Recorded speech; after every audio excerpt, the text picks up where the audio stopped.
que es para conversar los temas más importantes del módulo y los que están relacionados con las consignas del trabajo práctico número 4.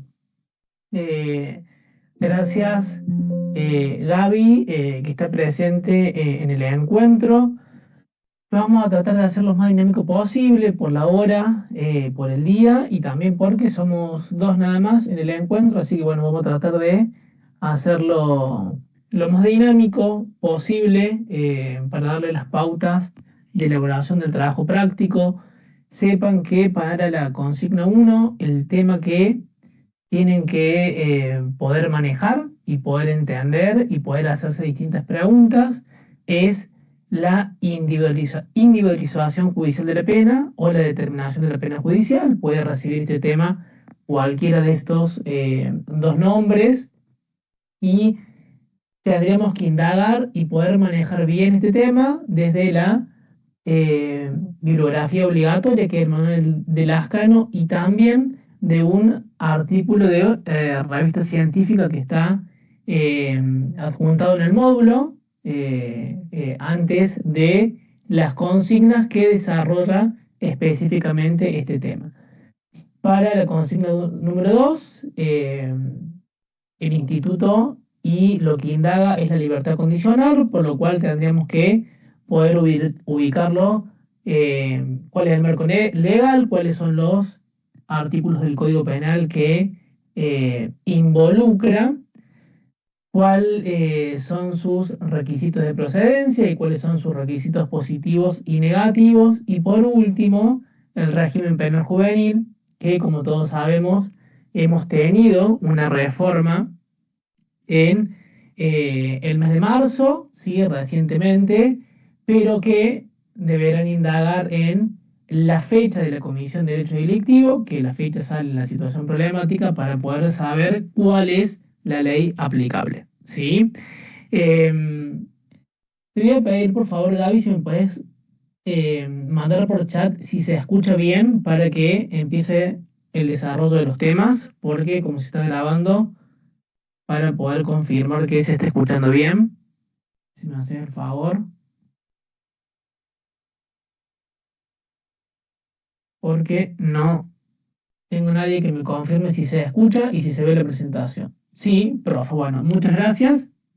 Entonces, vamos a empezar con este primer tema, que es uno de los temas centrales de la materia y sobre todo en la teoría de la coerción penal, que es justamente la determinación judicial de la pena, también llamada individualización judicial de la pena.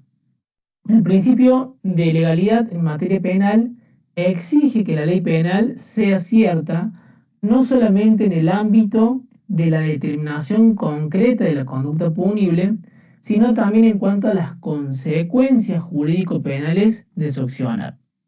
Es decir, ¿qué exige el legislador? El legislador debe ser claro no solo en la descripción de las acciones típicas, sino además en cuál va a ser la consecuencia del accionar delictivo. Las consecuencias de la comisión de un delito es la imposición de una sanción, una privación de derechos que nosotros denominamos penas. En el Código Penal encontramos diversas clases de penas que están enumeradas en el artículo 5. Penas privativas de libertad, como la reclusión o la prisión, penas que recaen sobre el ejercicio de ciertos derechos, como la inhabilitación, y penas que van a recaer sobre el patrimonio del condenado, como es la pena de multa. A su vez, encontramos penas divisibles e indivisibles. Las penas indivisibles son las penas perpetuas, penas absolutas, que son y están previstas de manera excepcional. Son pocos los delitos que tienen la pena de prisión perpetua en el Código Penal y en general se recurre a las penas divisibles. La prisión y la reclusión son penas divisibles en cuanto al tiempo de su duración, Y por parte de la multa es divisible respecto a la cantidad, al quantum o al monto que debe ser pagado. También la inhabilitación es divisible en cuanto al tiempo de su duración. Las penas divisibles se caracterizan por tener previsto un marco o una escala penal, dotado de un mínimo y un máximo de pena que está determinado en abstracto y que va a tener y que debe ser individualizado en cada caso particular para la determinación de la pena concreta. No ocurre con lo mismo con las penas perpetuas porque no pueden ser divididas en el tiempo porque son penas absolutas en cuanto a su duración. Podemos definir entonces que la determinación judicial de la pena consiste en el procedimiento mediante el cual el juez, partiendo de una escala penal en abstracto, establece cuál será el monto de pena concreto a ser cumplido por el condenado, cuantificando de esa manera la pena. Se dice que es en el acto por el cual el juez va a individualizar la pena, va a ponderar la infracción a la norma y la va a transformar en una medida de pena determinada. En esta labor, lo que se hace es cuantificar la culpabilidad del autor, es decir, cuán culpable es. Por eso, cuando estudiamos la teoría del delito, sostenemos que la culpabilidad es una de las categorías centrales que puede ser graduada. Una persona puede ser más o menos culpable y eso, por supuesto, se va a ver reflejado en la individualización de una pena.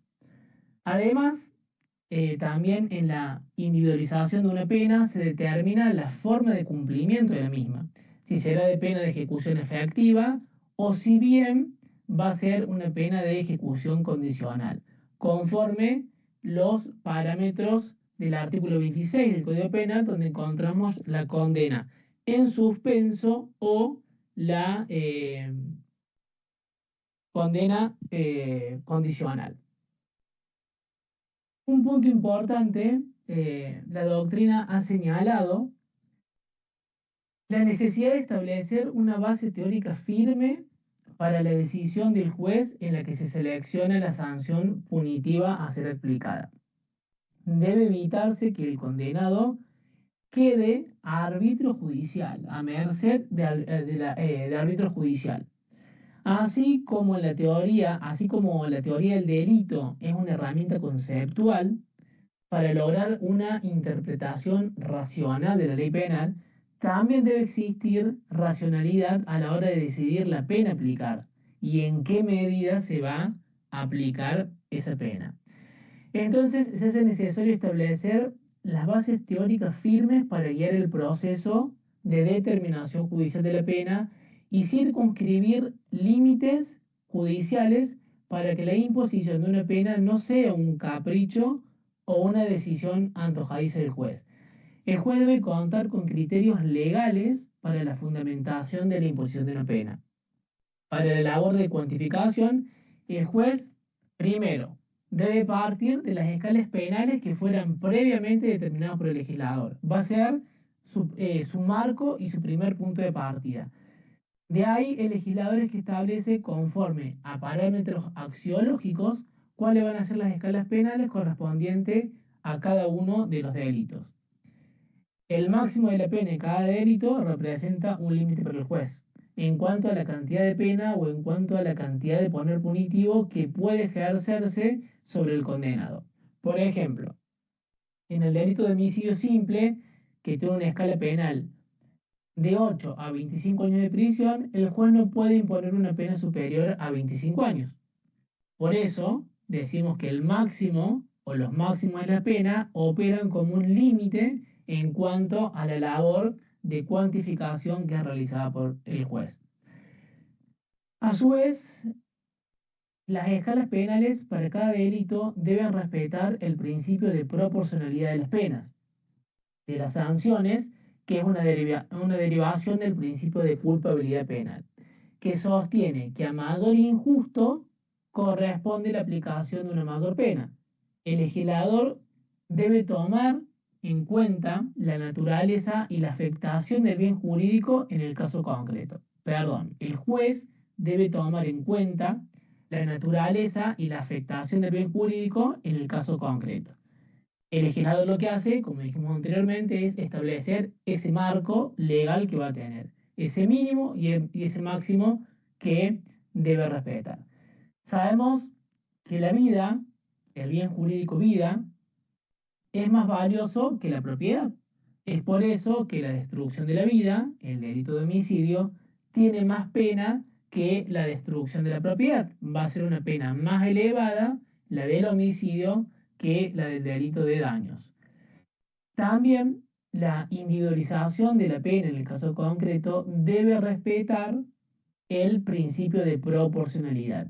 Debe obedecer a este principio imponiendo una pena mayor a quien ha causado un daño más grave o a quien ha tenido mayor grado de intervención en el delito, siempre respetando los límites de razonabilidad, además de la pena. Porque más allá de que el juez tenga la facultad de imponer el máximo de la pena en el caso concreto, deben estar dadas las condiciones para que ese máximo de pena sea impuesto. Ahora bien, ¿cómo cuantifica el juez a la hora de aplicar en concreto? ¿De qué manera lleva a cabo esta labor? Esta labor, lejos, o esta tarea, lejos de ser exacta, porque no es una cuestión meramente matemática, sino más bien obedece a distintos fundamentos y distintas estimaciones que lleva a cabo el juez sobre las circunstancias tanto agravantes como atenuantes que tienen lugar en el caso concreto. Cada código penal establece sus criterios para la determinación judicial de la pena. Porque esta labor, como dijimos, no puede quedar librada y no puede ser de manera arbitraria. Por lo cual, la ley penal debe establecer parámetros concretos para poder individualizar la pena en concreto. En este sentido, nuestro Código Penal tiene un defecto porque en la redacción de los artículos 40 y 41, que es donde está regulado este tema, es bastante pobre. O sea que no tiene la suficiente amplitud y certeza como para poder determinar qué circunstancias son atenuantes y cuáles agravantes. Existen códigos penales que enuncian un sistema de agravantes y un sistema de atenuantes en forma exhaustiva, es decir, enumeran taxativamente cuáles serán consideradas circunstancias atenuantes y cuáles serán consideradas situaciones agravantes. Eso generalmente se establece en la parte general de los códigos penales. Algunos códigos y también algunos proyectos de reforma de nuestro Código Penal establece en la parte general exhaustivamente y también de forma taxativa cuáles van a ser esas circunstancias agravantes por un lado y las atenuantes por el otro.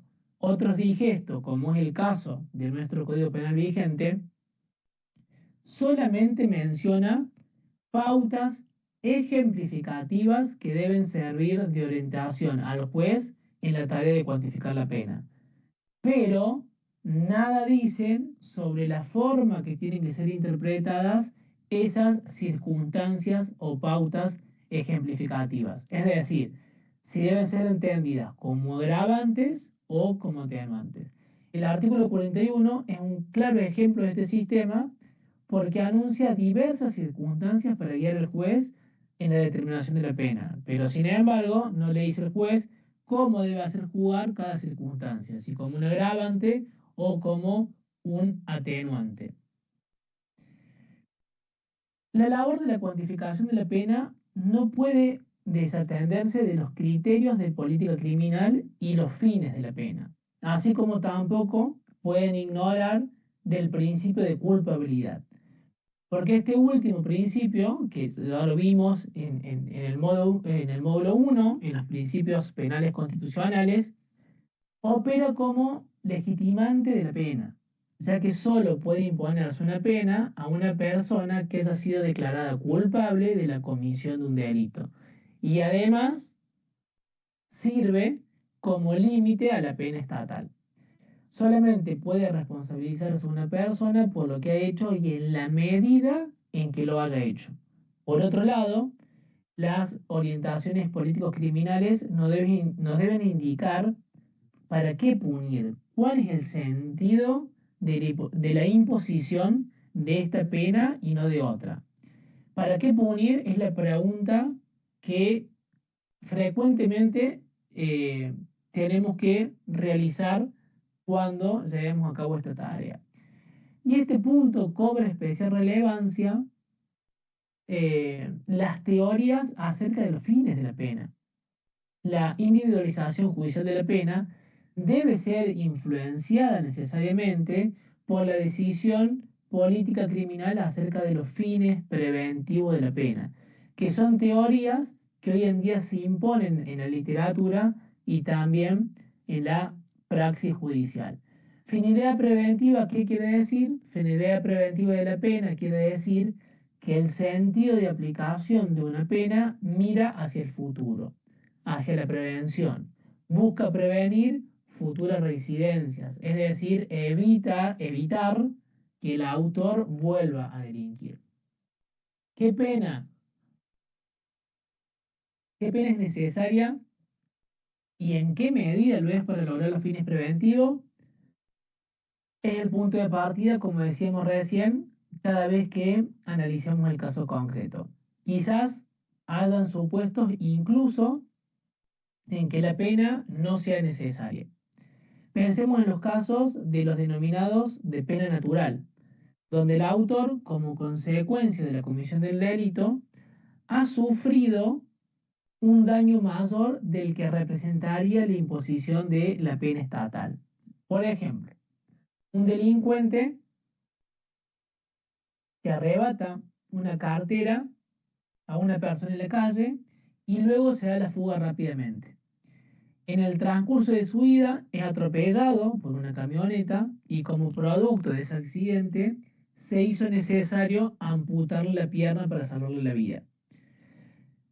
En la pena natural se entiende que el autor encontró su pena en la propia comisión del delito.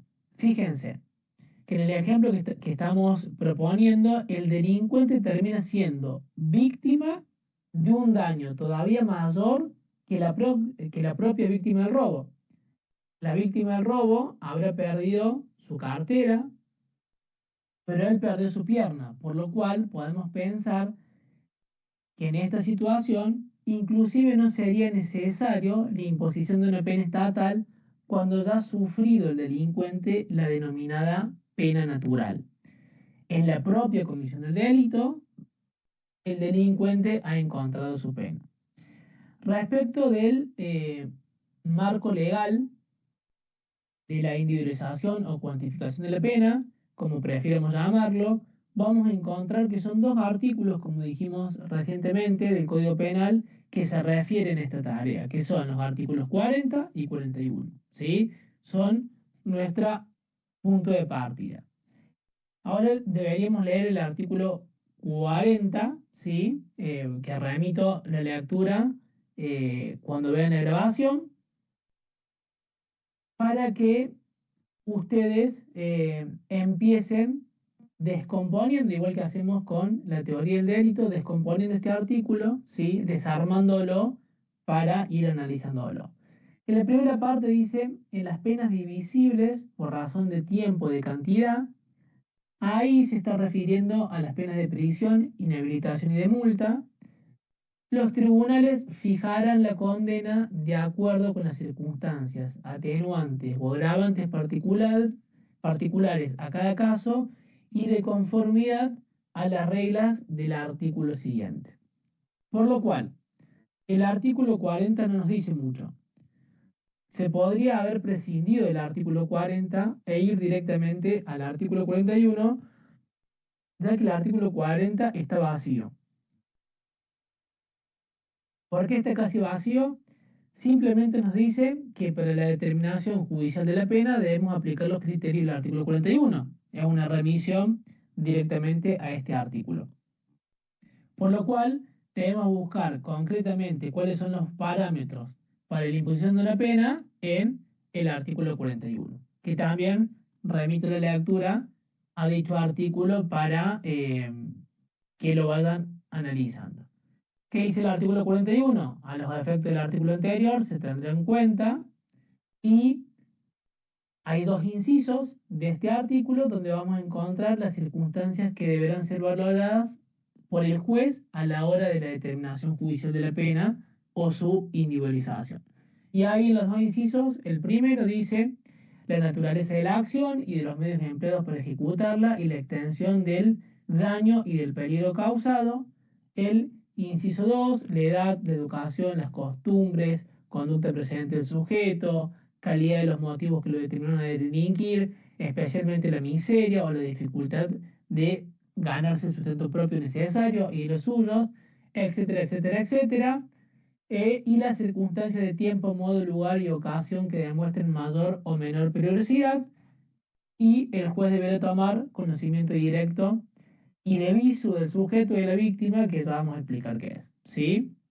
Por lo cual, los artículos 40 y 41 contienen una enumeración que no es taxativa de circunstancias relevantes a los fines de la individualización judicial de la pena. No taxativa implica que el juez puede incorporar otra circunstancia, no agotándose en el espectro de posibilidades del artículo 41, siempre que esa incorporación se encuentre debidamente fundamentada en los criterios de política criminal, en principios preventivos para beneficio y no para perjuicio del imputado. Como decíamos anteriormente, cuando veíamos los distintos sistemas y el derecho comparado, lo que no determina el artículo 41 es en el sentido que hay que valorar estas circunstancias. No establece de antemano cuáles son agravantes y cuáles son atenuantes. Tampoco se indica a partir de dónde debemos partir de la escala penal para su determinación. Recordemos que vimos recién que el primer marco que tenemos es esa escala penal donde hay un mínimo y un máximo. De dónde tenemos que partir para ir valorando esas circunstancias es algo que tampoco deja establecido el código. Debemos partir del mínimo e ir aumentando la pena de acuerdo a las circunstancias agravantes que encontremos. Debemos partir de la mitad. eh, debemos partir de la mitad para ir atenuando o agravando la pena conforme a las circunstancias, es decir, a partir de dónde vamos a ingresar a la escala penal, a partir de dónde hacemos funcionar estas circunstancias atenuantes o esta circunstancia agravante. Esta carencia del texto del artículo ha llevado a sostener a varios autores que la individualización de la pena queda sujeto a un ámbito de discrecionalidad de los jueces. Sin embargo, no es menos cierto que los jueces, a la hora de fundar los montos de la pena que imponen, debe ser debidamente fundada. ¿Sí? No basta únicamente con mencionar las circunstancias, sino que los jueces tienen el deber de fundar los montos de las penas que imponen y por qué ponen ese monto y no otro. Si establecieron, por ejemplo, 20 años de prisión, debe establecerse porque han dispuesto 20 años de prisión y no 15, por ejemplo, en el ámbito del delito de homicidio simple. La sentencia que individualiza la pena no puede ser, como dijimos, antojadiza ni caprichosa, sino que debe estar debidamente fundada. Esto hace además al derecho de defensa del imputado. Porque también las sentencias pueden recurrirse por el monto de la pena. Y si ese monto es considerado excesivo, para atacar esa sentencia y para recurrir la sentencia, es necesario partir de la fundamentación que el juez ha dado para la imposición de esa pena. La fundamentación debe ser clara y debe tener base legal. Ahora, como vemos, este artículo 41 se limita a hacer una gran enumeración de muchas circunstancias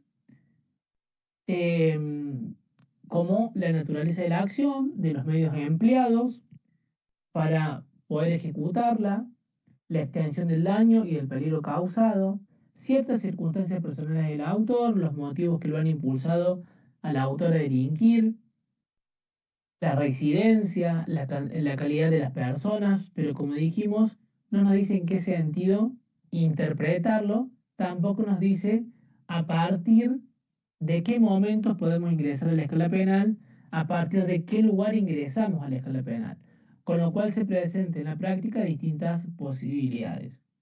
Ahí como ven en la presentación, eh, hay tres posibilidades, ¿sí?, de interpretar esto.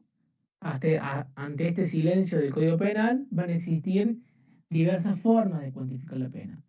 Tomando como ejemplo el delito de homicidio, el homicidio simple, que tiene una escala penal de 8 a 25 años de prisión, vamos a ver que puede partirse, por ejemplo, del mínimo de 8 años e ir computando las agravantes que encontremos según el artículo 41. Por ejemplo, el sujeto mató a su hermano, no mató a cualquier persona. Es más grave haber matado a un hermano que a cualquier otra persona distinta porque le unía a su hermano un vínculo afectivo, un vínculo de parentesco. Entonces vamos a inclinarnos, vamos a dirigirnos hacia el máximo de la pena. No le vamos a imponer 8 años, no le vamos a imponer el mínimo de la pena, sino que vamos a sumar esta circunstancia como un agravante y nos vamos a ir dirigiendo hacia el máximo. Otra posibilidad, ¿sí?, es partir de la mitad de la escala penal, en este caso 12 años y medio, sería la mitad de la escala penal, y partir desde allí e ir haciendo jugar las distintas agravantes y atenuantes que encontremos. Es decir, partimos de la mitad y disminuimos, vamos hacia el mínimo cuando hay atenuante y vamos hacia el máximo cuando encontremos agravante. ¿Qué problema presenta este sistema? Hay una desventaja para el imputado cuando no hay atenuantes y solamente hay agravantes. Entonces la pena impuesta ya de por sí va a ser mayor porque se ha partido de la mitad y no del mínimo. Y por último, ahí como ven, ¿sí?, la tercera posibilidad es ubicarnos en el máximo e ir disminuyendo conforme la existencia de diferentes atenuantes. Y también encontramos el mismo inconveniente que en el caso anterior, porque de no haber atenuantes ya le vamos a imponer el máximo de la pena.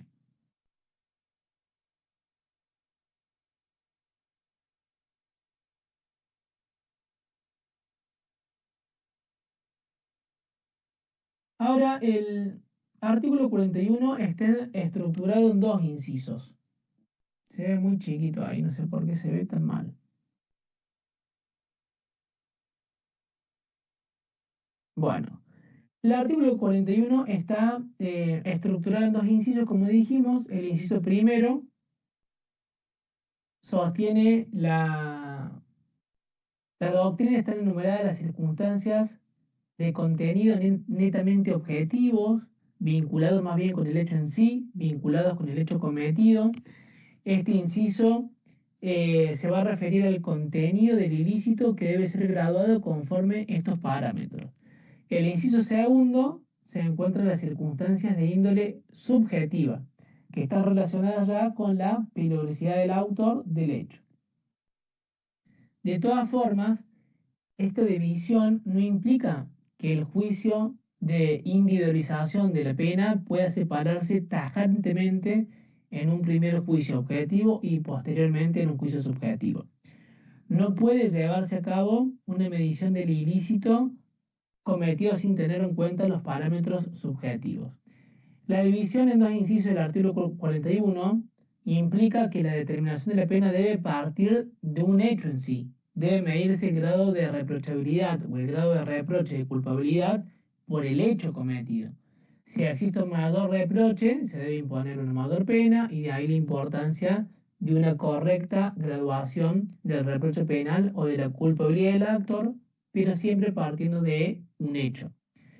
El artículo 41, inciso 2, hace referencia expresa a la peligrosidad del autor como criterio de individualización de la pena como uno de los parámetros para cuantificar. Este concepto de peligrosidad nos recuerda al positivismo criminológico, porque la noción peligrosista es un resabio de ese positivismo criminológico.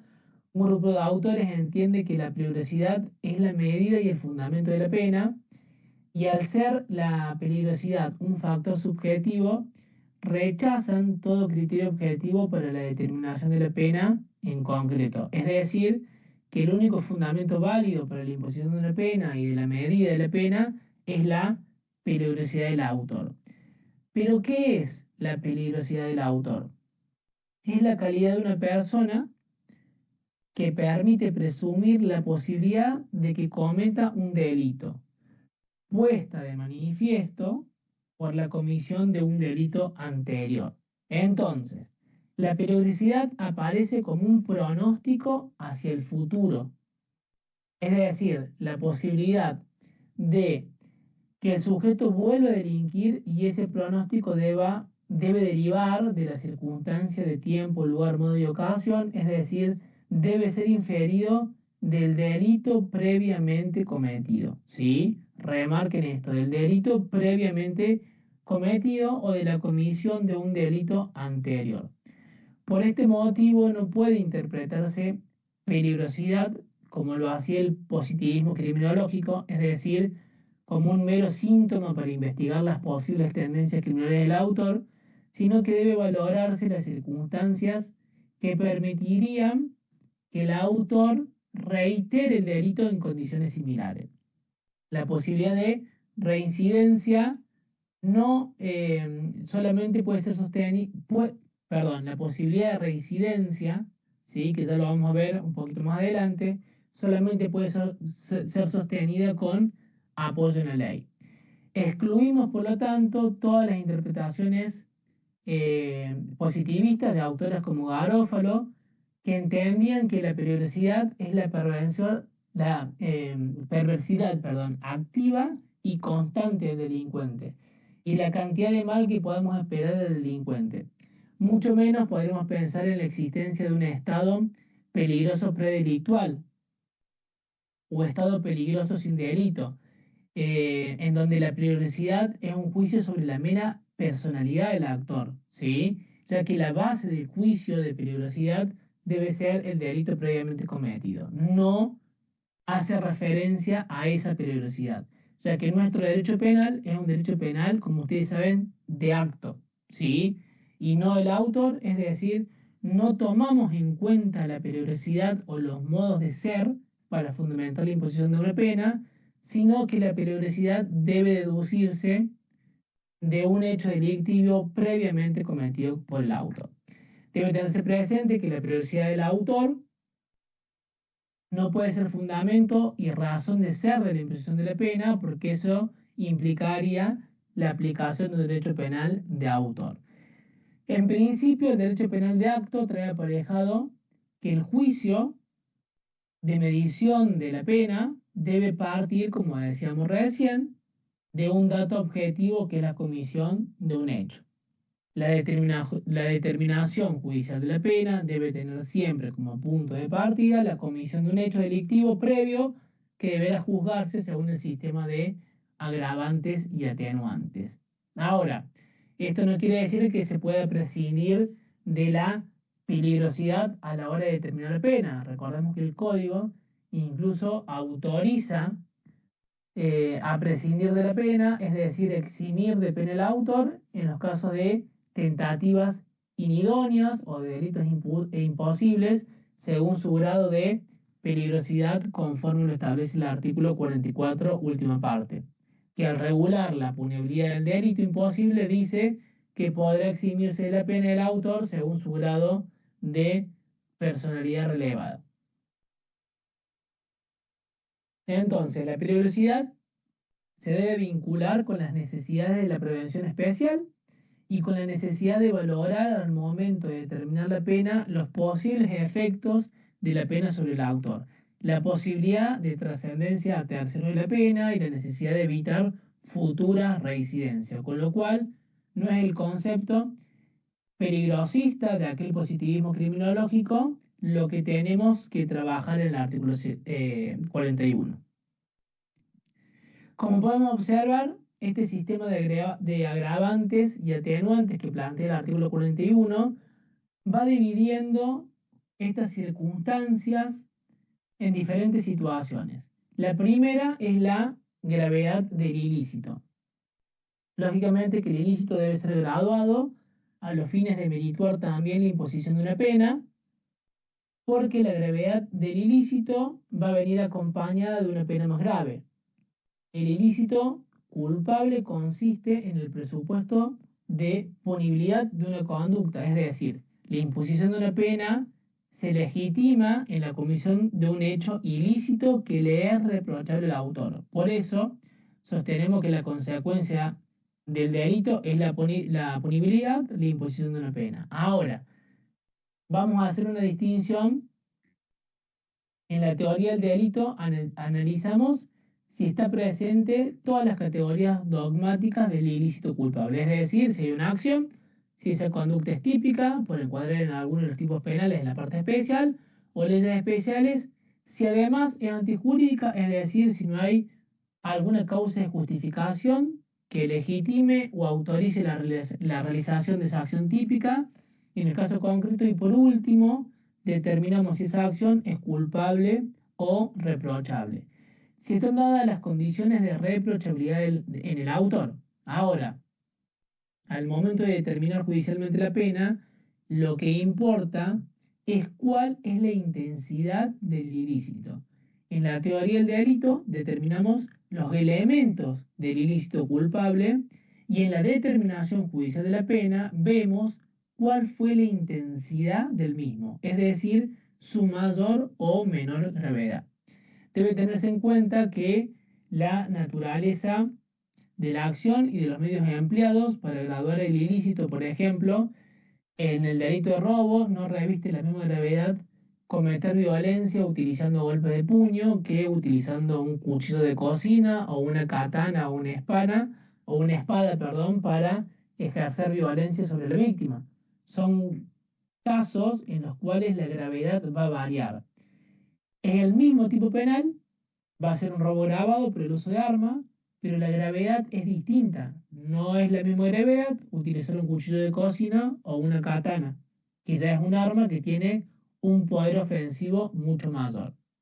Además debe tenerse en cuenta la extensión del delito, del daño y el peligro causado. Debe ser valoradas las consecuencias materiales del delito y el grado de afectación del bien jurídico. Medir el grado de dolo o imprudencia del autor en el caso concreto. No es lo mismo el grado de imprudencia de quien sale conduciendo su auto, apurado para llegar a tiempo a su casa o a su trabajo, y atropella y provoca lesiones culposas o mata a una persona, que quien ha consumido bebidas alcohólicas o estupefacientes antes de salir a manejar el auto. Por supuesto que en este caso la imprudencia puede graduarse, puede merituarse en este sentido, y en esa extensión del daño, la extensión del peligro, lo que vamos a valorar a la hora de determinar judicialmente la pena. También inclusive tenemos que tener en cuenta el grado de afectación del bien jurídico. No es lo mismo en el delito de privación ilegítima de libertad, por ejemplo, encerrar a una persona por un par de horas en un galpón o en una habitación, que tenerla privada de su libertad por una semana. Entonces, igual que recién, el delito va a ser el mismo. Privación ilegal de la libertad si encerramos a alguien unas horas o encerramos a alguien una semana. Pero la extensión del daño no es la misma en un caso que en el otro, porque la libertad ambulatoria se vio afectada en mayor medida o grado en el caso de encerrar a una persona durante una semana. ¿Sí? Vamos con otra de las circunstancias que menciona el código, que es respecto a la extensión del daño causado. Específicamente, se refiere, por supuesto, a la magnitud del resultado típico o afectación del bien jurídico, y en ello debe ser de aplicación los criterios atentis acá de la imputación objetiva. No nos olvidemos de los criterios de la imputación objetiva a la hora de determinar la magnitud del daño. Tenemos y debemos limitar la causalidad también en la valoración de las consecuencias del delito. Un ejemplo bastante conocido, que creo que algo relacionado ahí en la situación problemática del trabajo práctico, es aquel sujeto que comete un homicidio y la madre de la víctima, al enterarse de la muerte de su hijo, sufre un infarto que le causa la muerte o sufre una ACV que le ocasionan graves consecuencias sobre su salud, dejándola, por ejemplo, paralítica, con graves secuelas en su cuerpo. Entonces, la pregunta es, ¿se debe tener en cuenta la muerte o las lesiones sufridas por la madre de la víctima dentro del concepto de extensión de daño causado? El juez debe valorar esta circunstancia que la mujer ha sufrido este infarto. En términos puramente causales, ese daño sufrido por la mujer ha sido causado por el autor del homicidio de su hijo, porque si aplicamos la técnica antigua de la supresión mental hipotética, si él no hubiera matado al hijo, el resultado de infarto o ACV de la madre de la víctima desaparece. Sin embargo, al no estar comprendido dentro del ámbito de protección de la norma, este daño por shock no puede ser valorado tampoco a la hora de la medición o cuantificación judicial de la pena, ¿sí? De lo contrario, no tendría ningún sentido que la teoría del delito se presente en un todo su esplendor en todas las instituciones dogmáticas, si podemos hacer ingresar esta consecuencia inmediata a la hora de individualizar la pena.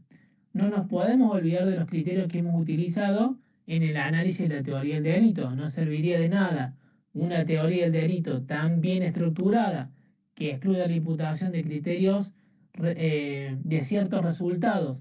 Si a la hora de determinar judicialmente la pena, el juez aumenta la pena o tiene en cuenta esos resultados que, como vimos, no son imputables objetivamente al autor. Entonces también cuando hablamos de extensión de daño causado y los resultados típicos, debemos seguir haciendo uso de los criterios de la imputación objetiva.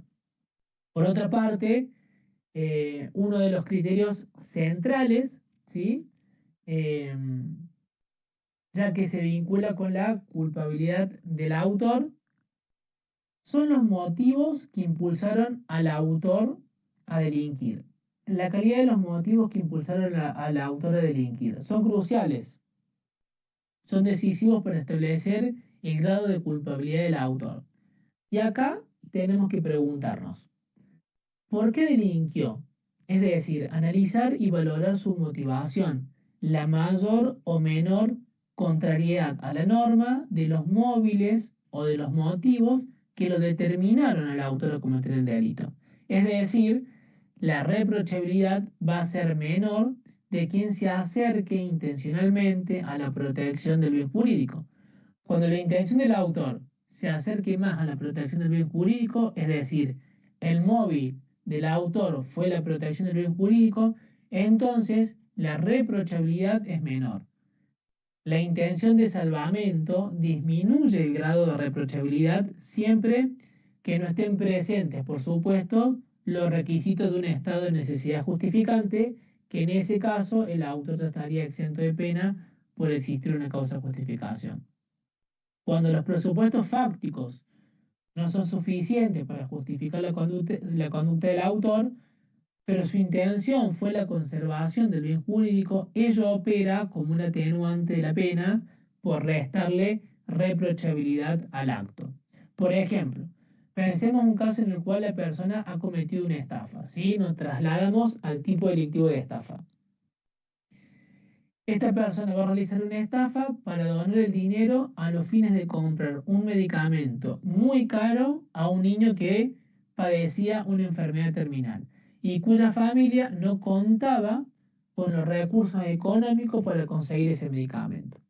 Supongamos que el autor haya podido utilizar un medio menos lesivo. Por ejemplo, organizar una colecta, pedir donaciones por redes sociales y sin embargo se ha encaminado voluntariamente para cometer esta estafa. Acá no van a estar presentes los presupuestos de la necesidad justificante, porque no puedo haber elegido, perdón, porque puedo haber elegido, tuve la posibilidad de haber elegido medios lícitos para conseguir el medicamento y por ello no se puede justificar su conducta según alguno de las causas de justificación del artículo 34.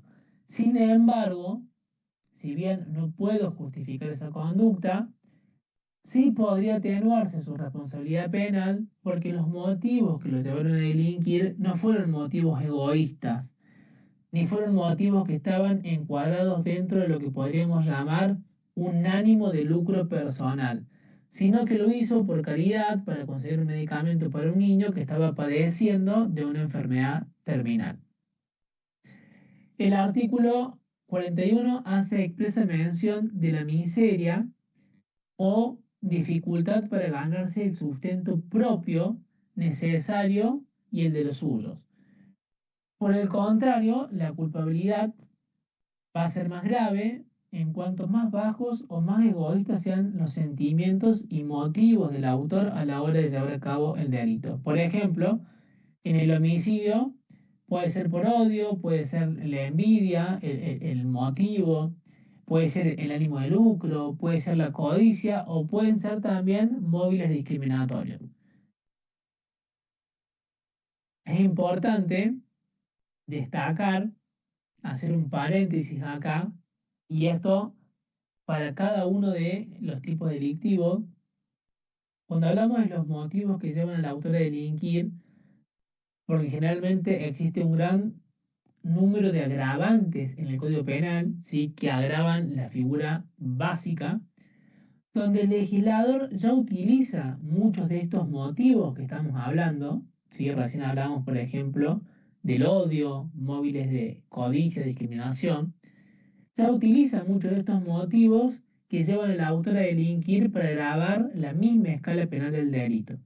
Por ejemplo, el homicidio simple se convierte en homicidio agravado si el autor mata por codicia. Por ejemplo, para heredar a la víctima. Entonces acá vamos a encontrar mayor grado de reprochabilidad porque el autor no solamente mata a otro, sino que además mató por un móvil bajo, por un motivo mezquino, por un sentimiento despreciable como lo es la codicia. Entonces ya está establecida en la parte especial, ¿sí? Es agravante para el delito de homicidio. Con lo cual, en esta tarea de determinación judicial de la pena o individualización judicial de la pena, no podemos valorar nuevamente con posterioridad a la hora de fijar la pena esa misma circunstancia. Esa motivación no puede ser valorada de forma negativa más de una vez, ¿sí? Porque ya está previstamente en el código, en la parte especial o en las leyes especiales, ya está valorada y está inclusive como un agravante del tipo básico. De todas maneras, esto solamente tomaría relevancia si el homicidio hubiese quedado en grado de tentativa, porque si el homicidio agravado por codicia se consuma, la pena de prisión es perpetua y como vimos recientemente, no va a ser divisible ni mensurable y no hay que hacer ninguna valoración. Además, una de las últimas circunstancias que menciona el código deben considerarse los grados de participación en el hecho. ¿Qué tanto ha participado el autor, ¿sí? En el delito? El grado de intervención en el hecho representa una circunstancia para caracterizar el grado del ilícito. Por una parte, determinar qué tan importante ha sido el aporte del sujeto al hecho y por la otra también, algo importante, el número de sujetos intervinientes en el hecho. Un hecho cometido por pluralidad de intervinientes conllevará a un ilícito que va a ser más grave por aumentar el poder ofensivo de los autores y reducir las posibilidades de defensa de la víctima. Se aumenta el estado de indefensión de la víctima. En un delito de robo, por ejemplo, cometido por 3 personas sobre una única víctima, entonces esa víctima va a estar más indefensa frente a 3 personas, 3 delincuentes que están llevando a cabo el delito. Las disposiciones referentes a la autoría y la participación nos permiten la imputación común del hecho, es decir, le imputamos el mismo delito tanto a autores, coautores y partícipes, pero desde el punto de vista de la graduación del ilícito es posible efectuar diferencias, ¿sí?, según la significación de su aporte en el hecho. Es decisivo para ello merituar el rol efectivo que ha desempeñado cada uno de los intervinientes en el caso concreto y su influencia en el hecho total. Por ejemplo, en el caso de un instigador, el grado de esfuerzo que haya sido necesario para motivar o determinar al autor a la comisión del delito. Será más leve su conducta, menos reprochable, en el caso de que sea un autor fácil de convencer, no tuvo que hacer mucho trabajo para convencer al autor de cometer el delito. En el caso de los partícipes, los cómplices, quien solamente intervino como campana vigilando, no va a hacer lo mismo a quien aportó un arma para la comisión del delito, ¿sí? No reviste la misma gravedad. Quizás la clasificación de la forma de participar sea la misma. Quizás sea un partícipe primario, quizás sea un partícipe secundario, pero dentro de la participación tenemos que volver a graduar qué tan importante o qué tan trascendente fue el aporte llevado a cabo por ese instigador o por ese cómplice primario o secundario. Es por eso que en un hecho que es realizado o efectuado por varias personas, no necesariamente todos los partícipes van a recibir la misma condena a la hora de la individualización judicial de la pena. El juez no necesariamente les va a imponer exactamente la misma pena a todos, más allá que la escala penal es la misma. Sabemos que el instigador y el partícipe necesario reciben la misma pena que los autores, pero reciben la misma pena en abstracto, no la misma pena en concreto. Reciben la misma pena en cuanto a la escala penal para su juzgamiento. Otra cuestión vinculada a la gravedad del ilícito es la temática del concurso de delitos, ¿sí? Que en el concurso de delitos la escala penal se va construyendo de manera distinta según la clase de concurso de la que se trate. Si se trata de un concurso ideal, vamos a jugar todos los delitos con la misma escala penal, es decir, no vamos a sumar las penas como si lo hacemos en el caso de un concurso real. Con esa misma escala penal vamos a jugar todos los delitos que se han cometido en el marco de una unidad de acción. Por ejemplo,